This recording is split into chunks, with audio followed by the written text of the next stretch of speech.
And now, please welcome once again, Dean Miller.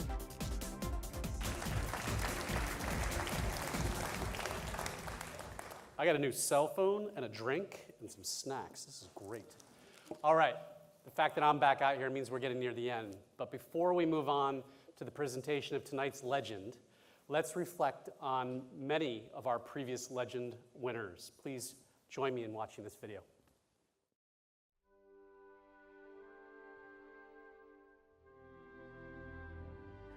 Like many people in this room, I've tried to be an advocate for innovation and entrepreneurship and economic development for the region.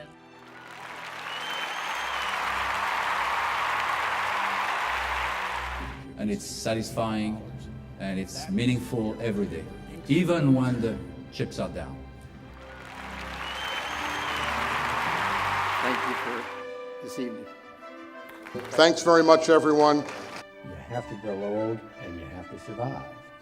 And I urge you to join with me and invest in the great Philadelphia companies. I have learned that success is about perseverance, because every day has its own defeats. But what you all do, your inspiration, your drive, your willingness to take the risks required to start and grow enterprises. And I am delighted tonight to see all of you here and recognize how much the situation has changed. And it's changed because you people have made a very supporting environment for new businesses. So thank you. I'd like to ask all of our present Legend Award winners to please stand and be recognized.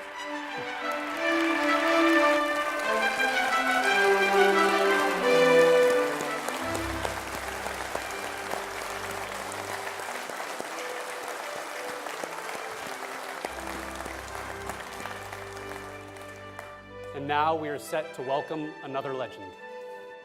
Introducing the sponsors of the Legend Award, Royer Cooper Cohen Braunfeld, attorneys who think and act like entrepreneurs and business people, and SAP. As the market leader in enterprise application software, SAP is at the center of today's business and technology revolution. Presenting the Legend Award this evening are John Royer, Managing Partner at Royer Cooper Cohen Braunfeld, and Lloyd Adams, Managing Director, East Region with SAP North America. Good evening. The Legend Award for Lifetime Achievement is presented each year to an individual who has forwarded technology and sciences in the region through a long career of leadership, success, and community involvement. To introduce tonight's legend honoree, please join me in welcoming Mark Letterman, a PACT board member, co-founder and general partner of New Spring Capital, and longtime friend and colleague of tonight's honoree.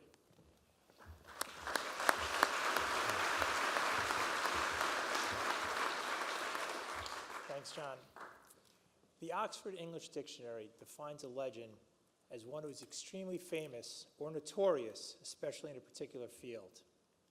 And while it would be fun to think of Mike as being particularly notorious, I have a slightly different definition of what it takes to be a legend. To me, a legend is one who leaves a lasting impact on those lives, of those people's lives that they come across. And as being Mike's partner for the past 18 years, I've had a front row seat to be able to watch firsthand the impact that Mike has had on me, my colleagues at New Spring Capital, and the Philadelphia entrepreneurial community at large. I am honored to call Mike my partner, my mentor, and my friend. Please join me as we watch a video highlighting the legacy that Mike has earned this Legend Award, which is very well deserved. Let's watch the video. Legend Award. Quite candidly, I wasn't sure what the strengths would be or if there were any. I knew how to work hard. My father had owned a small business and had done well with that business, and so I was just anxious to get out and learn business. I was anxious to learn from people that had done it before, and I was anxious to see if I could build a set of strengths that would help me run a business at some point, if that were ever possible. Maybe grow one, maybe invest in others. That was the hope. But starting out, I had no idea if any of it would work. I think his background is unique in the private equity space. You get a lot of guys that had never been operators, and one of the things that was striking with Mike is that he was a guy that was in my shoes. He was an operator. He had to make payroll. He had to hire and fire people. He had to raise capital. He had to meet his budgets. The other thing that Mike is I think he's proud about his background. He's a blue-collar guy growing up, very close with his dad, and he did a lot of jobs through high school and college, which keep you grounded. His DNA is very much level-headed. He's blessed in so many different ways, but he doesn't take anything for granted. And I think that that's something that is very much a unique Philly private equity story. Mike, one thing I always remember is you love making things complex in a good way, though. And I think about our first board meeting at iPipeline, where you developed the most complex management incentive plan. So Mike invests in the company, and he sits me down and he said, Tim, I have this methodology. It's called the variable contribution margin. Now, many of you may or may not know this, but I'm an actual CPA by training. I, to this day, have still never figured out what the hell that variable contribution margin is, and I know it didn't drive my behavior. I certainly don't understand, but the good news is you do, and you were able always to calculate it, and it absolutely did provide the right incentives. So kudos to you for complexity and driving folks without them having any idea what they're signing up for. Having been in the seat a long time, experiences doing things helps you make judgments. And listening to people helps you make judgments. Emphasizing that team, listening to people, getting their best judgments. Usually you'll take all that information in, and if you've had enough experience, come up with the right outcomes. Every entrepreneur has these moments of truth where they're going to make it or break it. For us, it was 2001. We had just been shut down by the West Coast venture capitalists. The internet bubble had burst, and we were hanging on by fumes. Mike DiPiano comes in with Glenn Rieger and saves our company, eCount. I'll never forget, before that round got done, he came in and said, Matt, we're not gonna be able to fund you. We've decided not to do it. I looked him straight in the eye. We're in this small conference room, a hot box. I looked him straight in the eye, and Mike, I will not let you down. And he stared at me and said, okay, Matt, we're gonna take a bet on you. And he did. And every time that we had a challenge, he stood up and backed us. Every time we needed more money, he found a way to get it done. And he mentored us along the way, and he made all the difference in our company's success.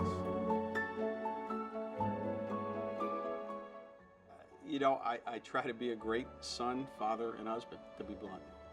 I love my daughter dearly, and wish I could talk to her every single day. She's on her own now. I love my wife of 32 years, and love being a brother-in-law, and a son to my father.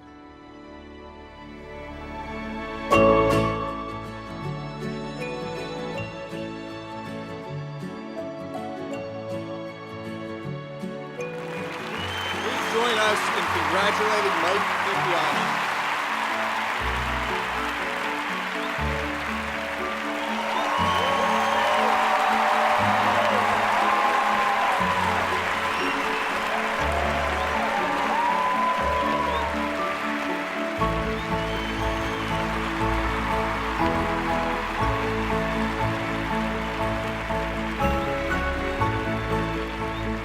Time in my household where everybody's standing as or there's a mouse running on the floor or something, and I'm the one trying to catch it. No, thanks very much.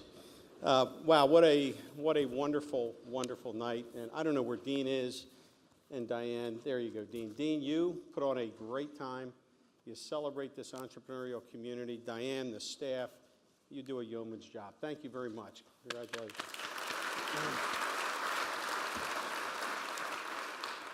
So when I first heard about this award, I was a little shocked because I didn't think that you could give this award to somebody under the age of 45. Right? I really didn't get that, and so I went back to the accounting. I saw Schwartzy And I said, John, did Mark make some unusual donation this year? I mean, something unusual happened. He said, no, it was okay. But then I just heard tonight we're sponsoring dinner or something. So it must, so, no, it is we're here, it's a wonderful time. And what's so great is celebrating this community we have, this Philadelphia community. We have the best ingredients, I think, in the world to build businesses, to drive, behaviors and to make wonderful things happen. The sports teams are coming around too, and tonight we're going to have another win, I hope, before the night's out. But I told Dean, I played golf with Dean last week. I said, geez, I just want a few minutes to say a few things because you don't get to do this more than once. I first want to recognize the legends. I'm thrilled to be part of that team. And there are a couple folks in this room that really have had a big impact on New Spring and myself. I've sat on some boards with these individuals. In many cases, didn't but learned an awful lot from them. And a couple names come to mind: Bob Keith, who's sitting here, Ira Lubert, who's here, John Ryan, Roseanne Rosenthal, Richard Vague, great people. And then finally, the very first, and I think only two-time legend winner, Pete Musser, who is a legend and a mentor for so many of us. I want to thank you guys for letting me be part of your cohort group. And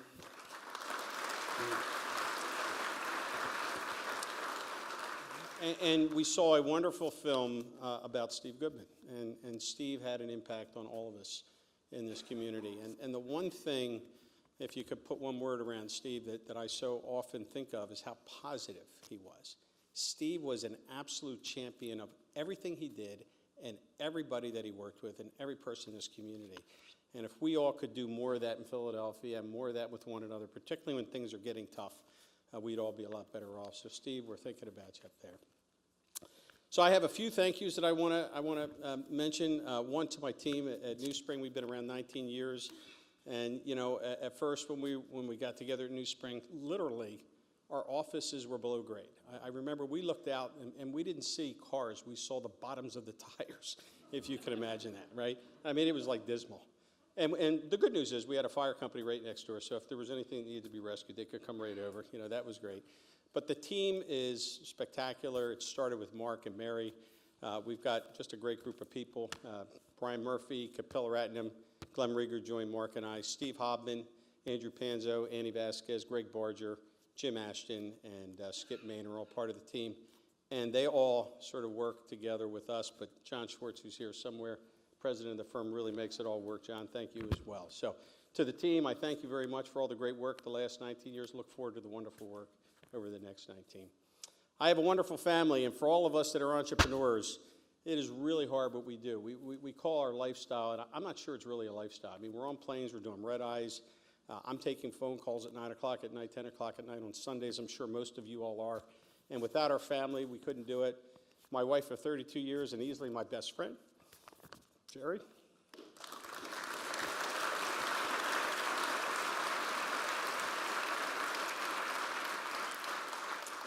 And we are supported by my father, Mike. Thanks to you guys. I really appreciate it.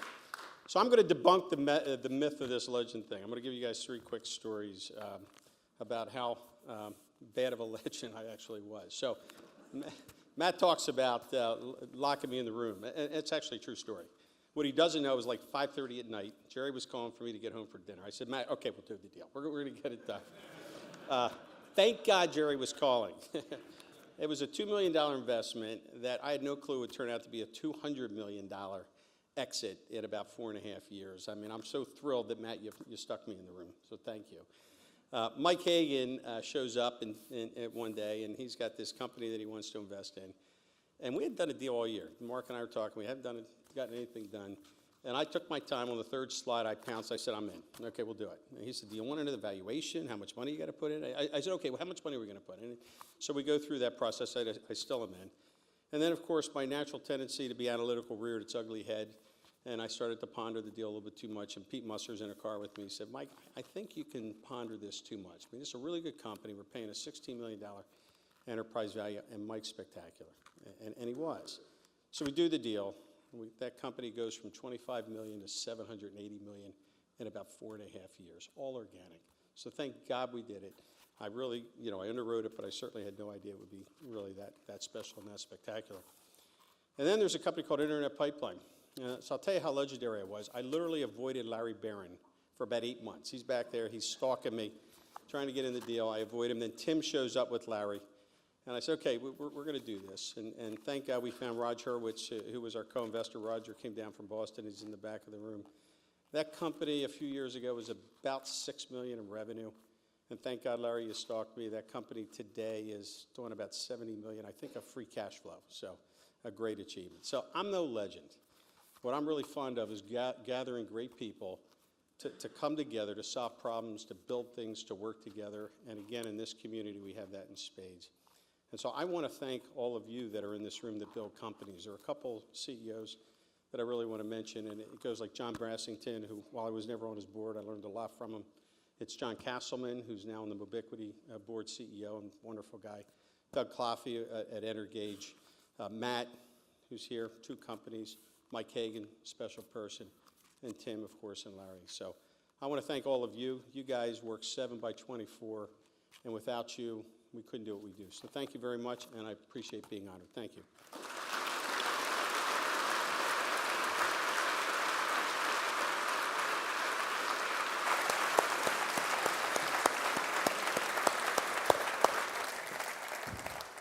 Congratulations, Mike, on such a well-deserved honor. Please, another round of applause for Mike DiPiano.